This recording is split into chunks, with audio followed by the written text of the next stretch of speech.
Y nos acompaña el doctor Gabriel Calle, especialista universitario en neurocirugía, director general de Staff Espinal Argentina, vicepresidente de la Asociación Argentina de Cirugía Mínimamente Invasiva de Columna, vicepresidente de la Asociación Médica Argentina de Oxígeno Ozonoterapia, past president de la Sociedad Interamericana de Cirugía de Columna Mínimamente Invasiva.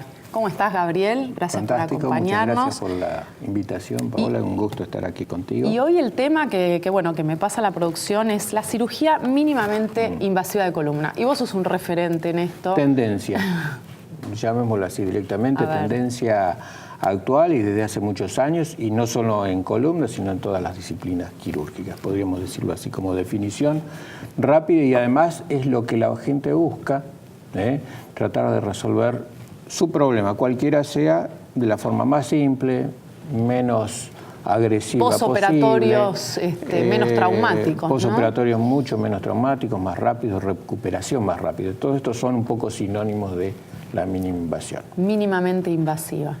Y cuando definimos mínimamente invasiva, ¿qué es? ¿Tenemos incisión? ¿No hay incisión? Puede haber incisión o puede no haberla.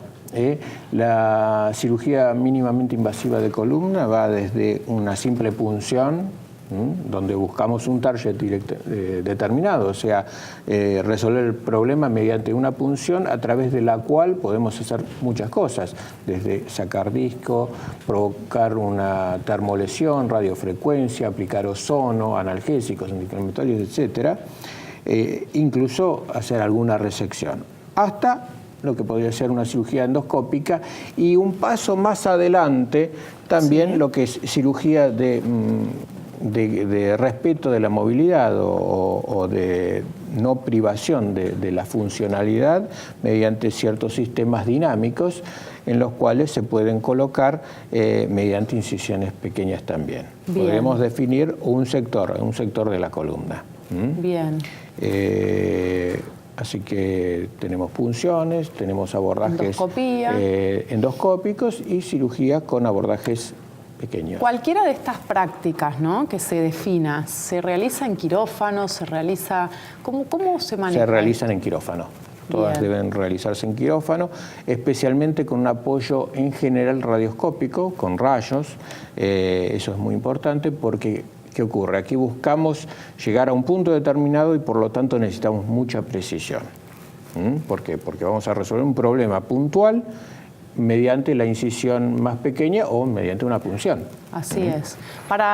¿Necesitamos estudios previos? ¿Cómo Obviamente, es fundamental. El estudio en columna más importante es la resonancia magnética.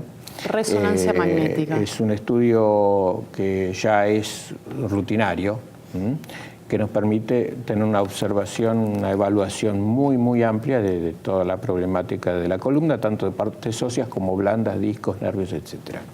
Y por supuesto, muchas veces acompañado con estudios radiográficos, que son más simples y especialmente dinámicos, porque a la columna hay que estudiarla en su dinámica. Puede cambiar mucho. Así como cambia mucho la estructura en relación a la función, también cambian las estrategias. Exacto. Porque uno tienes, por ejemplo, una radiografía perfecta, pareciera que el paciente no tiene nada, y le hacemos movimiento y a lo mejor se desplaza una vértebra. Entonces hay un cambio importante que requiere una solución determinada. Eso te iba a preguntar. Seguramente a vos te pasa de sentarte en tu consultorio y conversar con gente que viene deambulando y haciendo consultas y teniendo estudios y no resolviendo el tema, ¿no? ¿Cómo encarás eso? Sí. ¿Cómo encarás eso? ¿Arrancás de cero con estudios? Es muy raro que necesite algo más, especialmente todos esos pacientes que vos estás nombrando y que es una situación bastante frecuente, ya vienen con el diagnóstico servido. Sí. Lo que pasa es que, bueno, hay que interpretar las cosas, hay que interpretar la funcionalidad.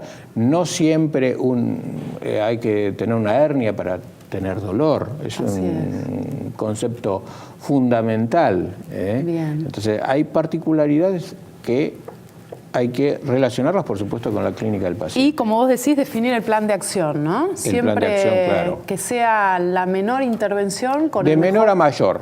Sí. Siempre de menor a mayor, pero teniendo en clara cuál es la patología, el problema y la solución, porque la solución puede ser lo mayor de entrada. No vamos a perder tiempo en andar probando cosas. Sí, sí, sí. Si hay una situación mecánica, compresiva, ósea, que no se puede resolver de otra forma que no sea la cirugía, no le voy a hacer un bloqueo. No vamos a ser optimistas, hay que ser realistas. Exactamente, está muy bien dicho eso. Hay que ser realista. Vos también ni operás. fantasear, obviamente, porque si yo tengo una situación de compresión del nervio, como si fuera una morsa, como ayer vi un paciente que tiene compresión anterior, compresión posterior, Sí. con estructuras óseas, no voy a pensar o fantasear que un bloqueo le va a resolver el problema. Seguro. Entonces hay que ser realista. En gente adulta, en gente mayor, ¿no? Ya en la tercera edad, lo mínimamente invasivo siempre conviene, ¿no? En todos los pacientes, sea menor, A mayor, toda la edad. edad, que sea siempre lo mínimamente invasivo, que debe estar acompañado de lo que yo llamo también mínimamente agresivo, porque no siempre lo mínimamente invasivo es suficiente. A veces hay que o requiere el paciente algo más, pero lo que debe ser la premisa, la mínima agresión. Nosotros podemos ser mínimamente invasivos y ser muy agresivos con el resultado. Bien. Si hacemos las cosas mal. Así Entonces, tiene que estar asociada la mínima invasión con la mínima agresión.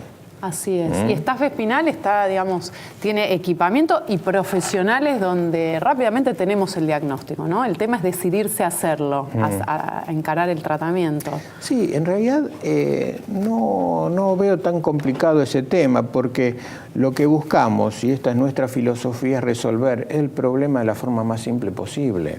Y tratamos de evitar la cirugía siempre que se pueda.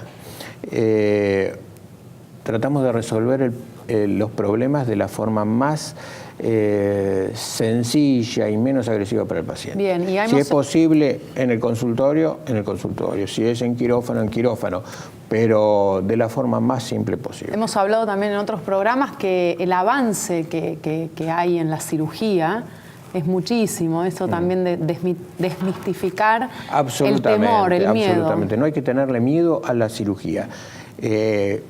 A veces planteo frente al paciente, a ver, ¿cuál es su peor escenario? ¿Cuál es su preocupación?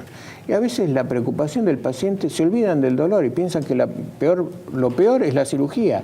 Eso es un error, primer error.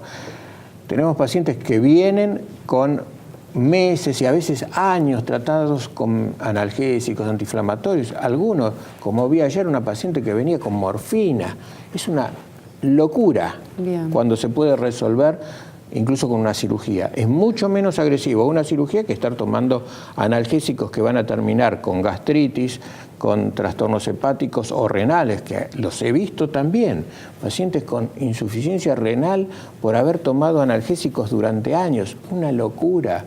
Es preferible siempre una cirugía. Una cirugía siempre va a ser menos agresiva que todo eso. Así es. Y como siempre decimos y recomendamos desde este programa, es consultar con un profesional, con un médico, con el médico de confianza, con alguien que uno ve en la televisión y le genera también esa inquietud de llamar, levantar un teléfono y consultar. No necesariamente lo de la televisión, pero lo que dijiste, consultar primero con el profesional.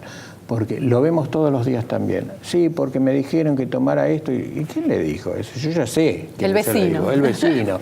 Porque al vecino le dio resultado, tal es. Pastilla, tal cosa. Y eso lamentablemente es muy peligroso. Así es. Gabriel, te agradezco toda la información que nos trajiste. Muchas gracias. Seguimos en otro próximo programa. Gracias. Enseguida volvemos.